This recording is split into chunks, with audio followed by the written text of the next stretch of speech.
আজকে পড়ালাম হেমোরয়েডস বা পাইলস। তো পাইলস কি হচ্ছে যে অ্যাবনরমালি কি হচ্ছে রেকটাল বা অ্যানাল ভেন কি হচ্ছে ডাইলেট থাকছে। এটার কারণে কি হচ্ছে it lead to obstruction in stool. তো স্টুলকে পাশটা কি হচ্ছে অবস্ট্রাকশন করছে, ফলে পেশেন্টে কি হচ্ছে ব্লিডিং হচ্ছে আর পেন হচ্ছে। তো মোস্ট এবার হচ্ছে রিস্ক ফ্যাক্টর কী কী কারণ হতে পারে। তো কনস্টিপেশন মোস্ট কমন কজ যেটা হচ্ছে যে কি পাইলস হয়। দেন হচ্ছে ওবিসিটি বা প্রলং সিটিং দীর্ঘক্ষণ যদি বসে থাকে, বা পেশেন্ট যদি লো ফাইবার ডায়েট নেই বা হাই ফ্যাটি ডায়েট যদি শাকসবজি কম খায় বা হচ্ছে মাছ মাংস যদি বেশি খায়, প্রেগনেন্সি বা হচ্ছে ফ্যামিলি হিস্ট্রিতে থাকে। এখানে হচ্ছে পাইলসের টু টাইপস আছে, একটা হচ্ছে এক্সটার্নাল পাইলস, একটা হচ্ছে ইন্টারনাল পাইলস। তো এক্সটার্নাল পাইলসটা কোথায় থাকছে যে below anal sphincter, more pain and itching. এখানে কি হয় ভিজুয়ালাইজ বাই ন্যাকেড আই। এখানে পেশেন্টের ক্ষেত্রে কীরকম ব্লিড আসবে, ফ্রেশ ব্লিডিং আসবে প্রেজেন্ট অ্যানাল পার্ট। এখানে দেন হচ্ছে যে ইন্টারনাল পাইলস। ইন্টারনাল পাইলসটা কোথায় থাকবে, অ্যাভাব দা হচ্ছে অ্যানাল স্পেক্টার। এখানে ভিজুয়ালাইজ বাই প্রোটোস্কোপ। এখানে কি হবে যে প্রোটোস্কোপের সাহায্যে ভিজুয়ালাইজ হবে এবং ডার্ক রেড ব্লিডিং প্রেজেন্ট থাকবে। কোথায় থাকবে, রেকটাল পার্ট অ্যাভাব দা অ্যানাল স্পেক্টার। তাহলে এখানে কি হচ্ছে ইন্টারনাল পাইলসের ক্ষেত্রে ফ্রেশ ব্লিডিং থাকছে, আর এক্সটার্নালের ক্ষেত্রে ফ্রেশ ব্লিডিং থাকছে, ইন্টারনালের ক্ষেত্রে কি থাকছে ডার্ক রেড ব্লিডিং থাকছে।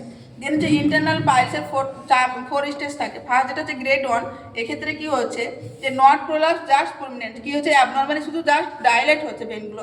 গ্রেড 2 এর ক্ষেত্রে কি হচ্ছে প্রোলাপস আপন বিয়ারিং ডাউন, যখন স্টুল পাস করছে তখন কি হচ্ছে বা কোনো কিছু ভার পড়ছে তখন কি হচ্ছে যে প্রোলাপস হচ্ছে স্পন্টেনিয়াসলি রিডাকশন, আবার নিজে থেকে নিজের জায়গায় ফিরে যাচ্ছে। গ্রেড 3 ক্ষেত্রে কি হচ্ছে প্রোলাপস আপন বিয়ারিংটাও, যখন স্টুল পাস করছে তখন কি বাইরে বেরিয়ে আসছে। আর হচ্ছে এখানে কি হচ্ছে যে ম্যানুয়াল রিডাকশন আমাদের করতে হচ্ছে, যে বাই হ্যান্ড আমাদের কি করতে হচ্ছে যে প্রোলাপস হচ্ছে সেই অংশটাকে আমাদের কি করতে ইনসার্ট করতে হচ্ছে।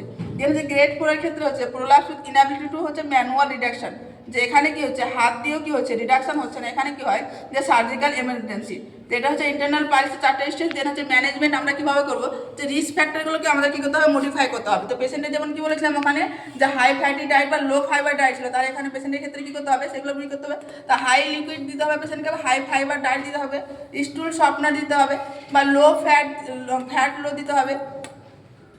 যে পেশেন্টের ক্ষেত্রে কী হচ্ছে হাই হচ্ছে কার্বোহাইড্রেট দিতে হবে, বা যেমন বলেছিলাম প্রলং সিটিং জন্য একটা কারণ সেটা আমাদেরকে কী হবে পেশেন্টকে যে অ্যাডভাইস দিতে হবে যে প্রলং সিটিং যেন না থাকে, দীর্ঘক্ষণ যেন একইভাবে না বসে না থাকে। এবার হচ্ছে সার্জিক্যাল ম্যানেজমেন্ট। তো ফার্স্ট যেটা করা হয় স্টেপলার প্রসিডিওর। তো স্টেপলার প্রসিডিওরে কী করা হয় যে by the help of stapler কী করা হয় যে অ্যাবনর্মাল যে গ্রোথগুলো ছিল সেগুলো কী করা হয় পাইলসে টাই করে দেওয়া হয়, বেঁধে দেওয়া হয়। এর ফলে কি হয় 2 to 4 উইক্সে ফল ডাউন হয় স্টুলের সঙ্গে। দেন হচ্ছে লেসার সার্জারি কী করা হয়, ডেস্ট্রয় দেওয়া হচ্ছে abnormal growth via the laser surgery. একটা রশ্মি দেওয়া হয়, যেটা হয় কী করা হয় অ্যাবনর্মাল যে সেলগুলোকে থাকে সেগুলো কী করে ডিস্ট্রয় করে দেয়। দেন হচ্ছে ক্রায়ো সার্জারি কী হচ্ছে যে একটা লিকুইড হচ্ছে নাইট্রোজেন গ্যাস ইউজ করা হয়, টেম্পারেচার থেকে -20°C। এখানে কী করা হয় ভেসো কনস্ট্রিকশন হয়, ব্লাড সাপ্লাইটা ডিক্রিজ হয়, 2 to 3 weeks fall down abnormal growth. যে অ্যাবনর্মাল গ্রোথটা থাকে সেটা কী করে 2 থেকে 3 সপ্তাহ পরে ফল ডাউন হয়। দেন হচ্ছে আফটার হেমোরেক সার্জারি ফার্স্ট 24 আওয়ার্স আমরা কী করবো প্রন পজিশন দেবো। সিজ বাদ আমরা কী করবো নট গিভেন, কেন রিস্ক ফর ব্লিডিং। কারণ কি জানি আমরা জানি হট অ্যাপ্লিকেশনে কী হয় ব্লাড ভেসেল কী হচ্ছে ডাইলেট হয়, যদি ব্লাড ভেসেল ডাইলেট হয় তাহলে কী হচ্ছে প্রথম 24 ঘন্টায় কী পেশেন্টের ব্লিডিং হবে। দেন হচ্ছে সিজ বাতের টিউব বাত বলা হয় বা হিপ বাত বলে। এখানে যে আমরা ওয়াটারটা ইউজ করবো তার টেম্পারেচার কত থাকে 110 to 115 ডিগ্রি ফারেনহাইট, বা হচ্ছে যখন সেলসিয়াসে হবে তখন হচ্ছে 43 to হচ্ছে 46°C।